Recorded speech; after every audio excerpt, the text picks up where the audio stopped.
Welcome to cook with Pinky. तो आज हम आपके लिए लेकर आए हैं बहुत ही टेस्टी सी मिठाई की रेसिपी जिसका नाम है रस माधुरी। ये बहुत ही टेस्टी लगती है खाने में। इसमें और रस मलाई में फ़र्क ये है कि ये गोल आकार की होती है और रस मलाई हमारी थोड़ी सी चपटी होती है। इसके ऊपर जो रबड़ी का हम यूज़ करते हैं वो वाइट होती है और जो रस मलाई के ऊपर हम रबड़ी का यूज़ करते हैं वो थोड़ी केसरिया रंग की होती है। और इसके अंदर हम स्टफिंग का यूज़ करते हैं। स्टफिंग इसके अंदर हम डालेंगे और रस मलाई के अंदर कुछ भी हम नहीं डालते हैं, वो बिल्कुल सिंपल होती है। तो बस यही डिफरेंट है इन दोनों में। तो वीडियो को पूरा देखना, उसी से आपको ये समझ में आएगा कि किस तरीके से बनाकर तैयार की जाती है। और अगर मेरी वीडियो पसंद आए तो प्लीज़ मेरे वीडियो को लाइक करना, शेयर करना और चैनल को सब्सक्राइब करना। तो चलिए बनाने के लिए चलते हैं रस माधुरी।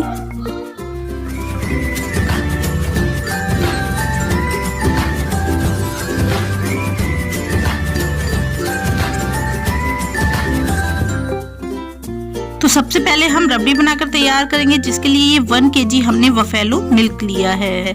तो रबड़ी बनाने के लिए हमें बफेलो मिल्क ही चाहिए, जो घर में नॉर्मली दूध आता है उसी दूध का हम यहाँ यूज़ करेंगे।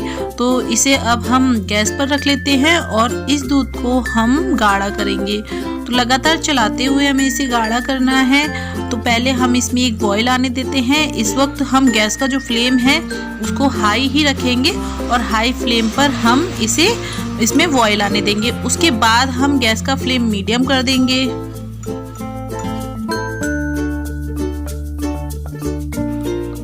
तो देखिए दूध में जो है बॉईल आ चुका है।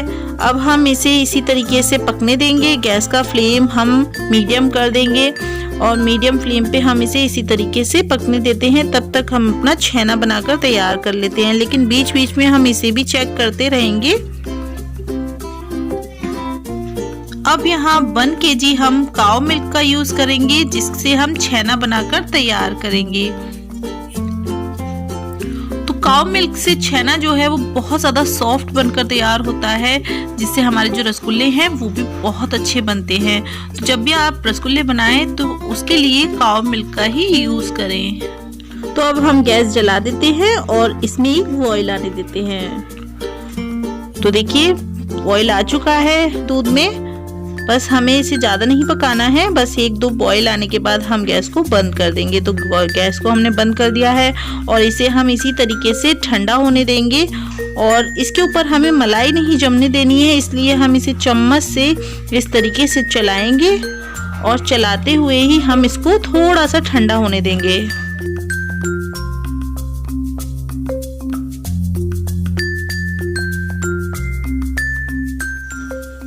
तो ये ठंडा हो गया है। हम यहाँ विनेगर ले लेते हैं। तो हम इसका छेना बनाकर तैयार करेंगे, जिसके लिए हम यहाँ विनेगर का यूज़ कर रहे हैं। तो ये हमने वाइट विनेगर ले लिया है। हमें इसी से छेना बनाकर तैयार करना है। आप इसकी जगह नींबू का रस भी यूज़ कर सकते हैं। अगर आपके पास वाइट विनेगर नहीं है तो आप इसी तरीके से नींबू के रस का भी यूज़ कर सकते हैं। तो यहाँ 3 चम्मच हमने ये वाइट विनेगर लिया है और अब हम इसमें 3 चम्मच ही पानी मिला देंगे। इसी तरीके से आपको नींबू का रस भी लेना है और उसमें भी पानी मिलाना है। यहाँ दोनों को ही हमने मिक्स कर दिया है। अब हमारा दूध भी ठंडा हो चुका है थोड़ा सा। अब हम इसमें विनेगर को डालेंगे।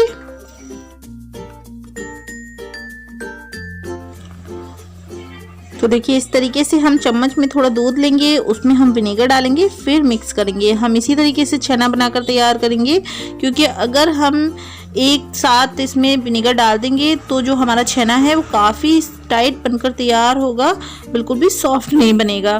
तो इसलिए हमें छेने को इसी तरीके से बनाना है। थोड़ा दूध लेना है चम्मच में और विनेगर को मिलाना है। इस तरीके से मिलाएंगे तो जो दूध है उसको एकदम छटका नहीं लगेगा, जिसकी वजह से हमारा छेना बहुत सॉफ्ट बनकर तैयार होगा। तो इसी तरीके से हम छेना बनाकर हमने ये तैयार कर लिया है। हमारा छेना जो है वो अच्छे से बिल्कुल अलग हो चुका है, पानी अलग हो चुका है और छेना अलग हो चुका है। तो अब हम इसे अलग कर लेते हैं पानी से। तो यहाँ हमने एक बर्तन में ऊपर छन्नी रख दी है, जिसमें हम एक कपड़ा बिछा देंगे। तो यहाँ कोई भी कपड़ा आप ले सकते हैं और उस पर इसको अब हम निकाल लेते हैं।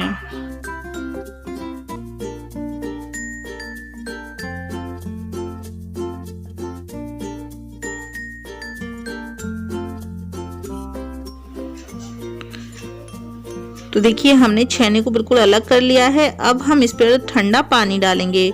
तो इस तरीके से पानी डालने से जो इसमें हमने विनेगर डाला है उसका भी खट्टापन निकल जाएगा और हमारा जो छेना है वो सॉफ्ट रहेगा। तो अच्छे से हम 2 से 3 बार इसमें पानी डालेंगे और इसी तरीके से पानी को अलग कर देंगे। तो अच्छे से हमने इसमें पानी डाल दिया है और छेने का जो खट्टापन है वो सारा निकल चुका है। अब हम अच्छे से पानी को निकाल देंगे। तो इस तरीके से हम कपड़े को उठाएंगे।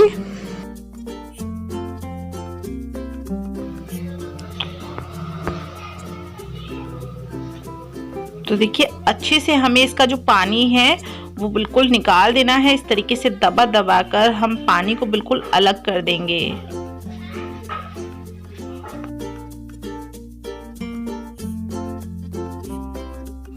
तो देखिए छेने का हमने काफ़ी अच्छे से पानी निकाल दिया है, बिल्कुल पानी निकल चुका है इसका। अब हम इसे एक तरफ रख देंगे और तब तक हम अपना दूध चेक कर लेते हैं। तो यहाँ जो दूध हमने गाढ़ा होने के लिए रखा था वो भी काफ़ी अच्छे से गाढ़ा हो गया है, बिल्कुल आधा हो चुका है ये। तो अब हम इसमें चीनी डालेंगे। तो यहाँ हम इसमें 2 से 3 चम्मच चीनी डालेंगे, इससे ज़्यादा नहीं डालेंगे क्योंकि रस माधुरी थोड़ी फीकी ही होती है। चीनी हमने डाल दी है। अब हम इसमें आधा चम्मच इलायची पाउडर डाल देते हैं और 1 चम्मच हम इसमें केवड़ा वाटर डालेंगे। तो ये दोनों ही चीज़ें जो है ऑप्शनल हैं, अगर आपको पसंद है तो आप इसमें डालें और अगर नहीं पसंद है तो आप ना डालें। लेकिन इन दोनों चीज़ों से ही बहुत अच्छी सी खुशबू आती है। तो देखिए दूध हमारा काफ़ी अच्छे से गाढ़ा हो चुका है। अब हम गैस को बंद कर देंगे और इसे ठंडा होने देंगे। और यहाँ हमने गैस पर एक पतीली रख दी है जिसमें हम 1.25 कप चीनी डालेंगे। तो 1 कप हमने डाल दी है और ये 1/4 कप और डाल देते हैं। और अब हम इसमें 6 कप पानी डालेंगे।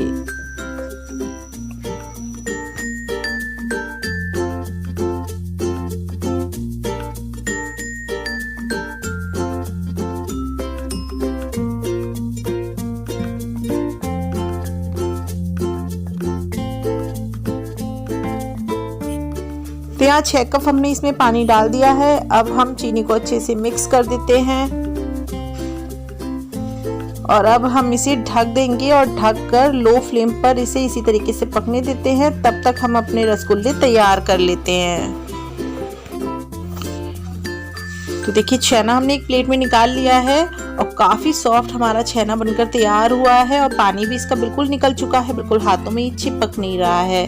तो अब हम इसको इस तरीके से हथेलियों से मस लेंगे। तो मसल कर हमें बिल्कुल चिकना करना है इसको। इसमें बिल्कुल भी एक भी जो है दाना नहीं रहना चाहिए, दाने सारे हमें ख़त्म करने हैं बिल्कुल। तो बहुत ही सॉफ्ट और चिकना सा डो हम इसका बनाकर तैयार कर लेंगे।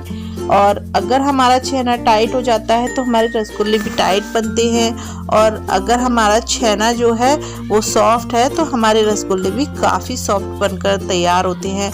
तो अगर आप गाय के दूध से छेना बनाकर तैयार करेंगे तो आपके जो रसगुल्ले हैं वो काफ़ी अच्छे बनकर तैयार होंगे। इसलिए जब भी आप रसगुल्ले बनाएं तो उसमें गाय का दूध का ही यूज़ करें। तो देखिए हमने मसल कर इसे बिल्कुल चिकना कर लिया है, काफ़ी अच्छे से चिकना हो चुका है। अब हम इसके पीसेस करेंगे। तो इसके हम 8 पीसेस करेंगे।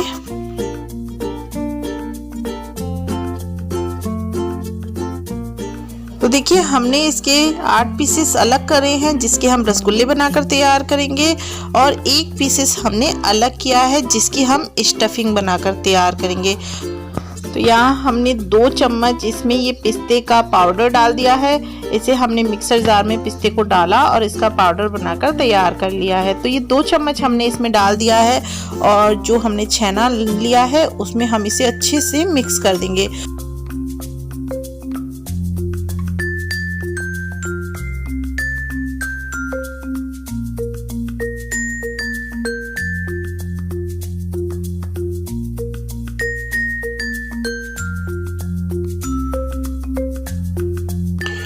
तो देखिए स्टफिंग जो है वो तैयार हो चुकी है। अब इसके भी हम 8 पीसेस कर लेंगे। तो छोटे छोटे 8 पीसेस करेंगे, जैसे हमने रसगुल्लों के 8 पीसेस किए हैं उसी तरीके से छोटे छोटे इसके भी 8 पीसेस कर लेते हैं।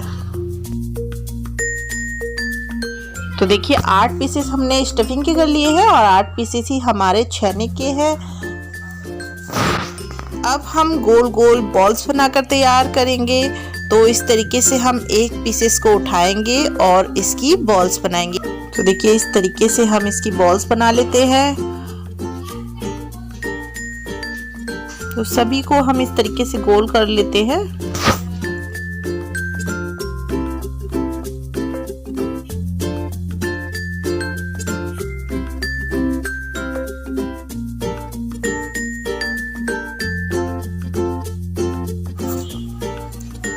देखिए सारी बॉल्स हमने बनाकर तैयार कर ली हैं। अब हम स्टफिंग की भी बॉल्स बनाकर तैयार कर लेते हैं।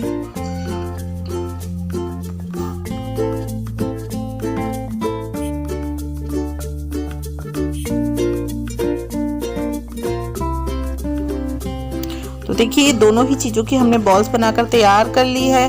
अब हम क्या करेंगे कि एक बॉल्स उठाएंगे और बीच में इस तरीके से हम जगह बनाएंगे और जो स्टफिंग वाली बॉल्स है उसे रखेंगे और बंद कर देंगे इसे अच्छे से हम। तो अच्छे से हमें बंद करना है और अब हम फिर से इसे इस तरीके से गोल कर लेते हैं।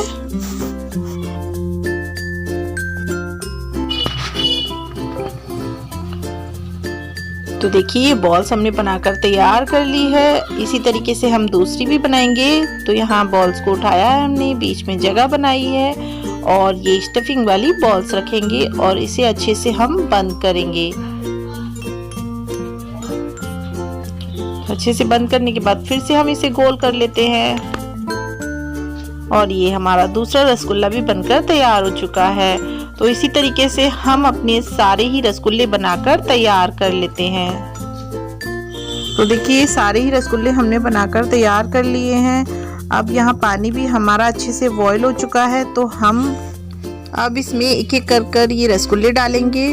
हम एक एक कर ही रसगुल्ले डालेंगे, सारे एक साथ नहीं डालेंगे। अगर हम सारे एक साथ डालेंगे तो पानी का जो टेम्परेचर है वो कम हो जाएगा, जिसकी वजह से रसगुल्ले अच्छे से बन नहीं पाएंगे। तो इस वक्त हमें एक एक कर ही सारे रसगुल्ले डालने हैं और गैस का जो फ्लेम है उसे भी हमें हाई ही रखना है। तो सभी रसगुल्ले हमने इसमें डाल दिए हैं। अब हम इसे ढककर 5 मिनट के लिए इसी तरीके से पकने देते हैं और गैस का फ्लेम हम हाई ही रखेंगे। 5 मिनट हो चुके हैं। तो देखिए रसगुल्ले जो हैं वो काफ़ी अच्छे से फूल चुके हैं। जितना इनका साइज़ था उससे ये 3 गुना बड़े हो चुके हैं। तो अब हम इस तरीके से इस पर चाशनी डाल देते हैं। लेकिन अभी हम रसगुल्लों को बिल्कुल भी टच नहीं करेंगे, क्योंकि अगर हम इन्हें टच करेंगे तो ये अभी टूट भी सकते हैं, क्योंकि ये काफ़ी सॉफ्ट हैं अभी। इसलिए हम बिल्कुल भी इन्हें टच नहीं करेंगे। चाशनी को इस तरीके से चम्मच से लेंगे और इनके ऊपर डालेंगे। अब हम वापस से इन्हें ढक देते हैं और 10 मिनट के लिए हम फिर से इन्हें पकने देते हैं। तो ढककर ही हम 10 मिनट इन्हें और पकने देंगे। तो 10 मिनट हो चुके हैं और देखिए ये जो रसगुल्ले हैं वो काफ़ी हद तक चाशनी के अंदर जा चुके हैं। चाशनी के अंदर अगर रसगुल्ले जा रहे हैं तो यानी कि ये पक चुके हैं। तो हमारे जो रसगुल्ले हैं वो 80% चाशनी के अंदर हैं।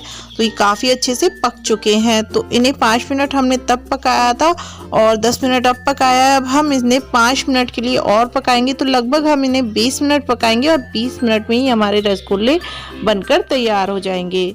तो देखिए पूरे ही 20 मिनट हो चुके हैं। हमारे रसगुल्ले जो हैं वो अच्छे से बन चुके हैं। हमने गैस को बंद कर दिया है और बिल्कुल चाशनी के अंदर हैं ये। तो ये अच्छे से पककर तैयार हो गए हैं। बस अब हम इन्हें ठंडा होने देंगे।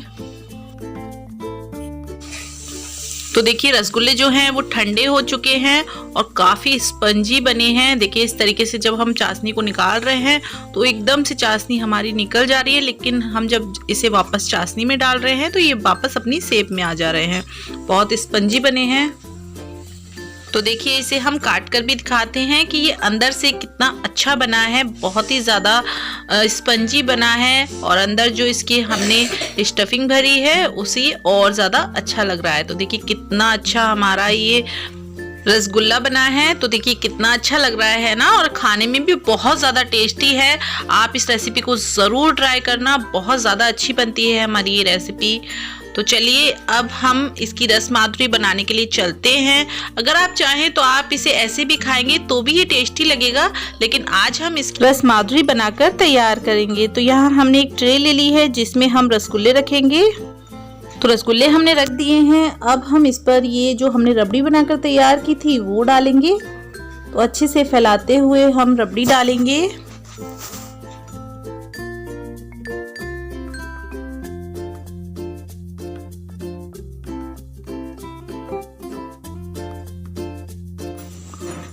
तो देखिए हमने रबड़ी को अच्छे से फैला दिया है। अब हम इस पर ये पिस्ते की कतरन डालेंगे। तो अब हम इस पर लगा देते हैं ये चांदी का वर्क। तो ये हमारी रस माधुरी बनकर तैयार हो जाएंगी। इसी तरीके से मार्केट में भी रस माधुरी मिलती हैं। इसी तरीके से उस पर चांदी का वर्क लगाया जाता है जिसे देखने से बहुत ज़्यादा सुंदर लगती है। तो ये हमारी रस माधुरी बनकर तैयार हो चुकी हैं। बहुत टेस्टी लगती हैं खाने में। आप इस रेसिपी को ज़रूर ट्राई करना और आपको मेरी वीडियो कैसी लगी मुझे कमेंट करके ये भी बताना। और अगर आप मेरे चैनल पर नए हैं तो प्लीज़ मेरे चैनल को सब्सक्राइब करना, लाइक करना और शेयर करना। Thank you.